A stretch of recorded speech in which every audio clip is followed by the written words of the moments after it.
The config. The configuration is the brain of your hopper. It's the place where you can tell it exactly how you want it to trade. Items with an asterisk above them must be filled in if you want your hopper to trade, and a pro tip is to save your config as much as you can while you're editing it.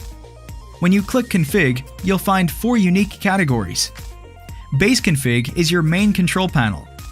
Config pools allows you to assign specific rules to specific coins. Signals allows you to view the current crypto signals you're subscribed to. Triggers allows you to create customized automated actions to events. We'll go over all of these features in depth soon. For now, we'll head over to the base config. In the base config, you'll find 3 main categories. General is where you can fill in things like your hopper's name.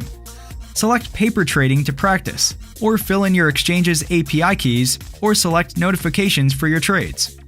The next 2 are the most important categories. They determine how your hopper decides to buy and sell. In the buying tab, you'll have buy settings, which covers specific rules that dictate how your hopper buys. Then in coins and amounts, you can select what you want your base currency to be, which coins you want to invest in with your base currency, and how much you want to spend per investment. In strategy, you can set the exact technical indicators that your hopper will follow to buy and sell its coins. Finally, trailing stop buy is another function that allows you to customize how much a coin must increase before your hopper considers it to rise more in the future. Next, the category selling starts with sell settings, which allow you to set how much profit you want to make. Sell strategy allows your hopper to ignore a set profit percentage, but rather let the indicators determine when the hopper should sell. Stop loss allows you to set a maximum that an investment can drop to until you cut your losses and sell it.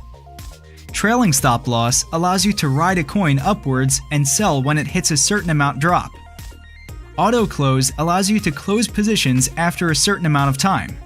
Finally, shorting and DCA are great bear market tools. Shorting allows you to sell a position before decline and then buy it back when it hits the price floor. DCA allows you to double or triple up on an investment to lower the return of investment point. That concludes this quick guide through the configuration. Click the links in the description to deep dive into the main categories.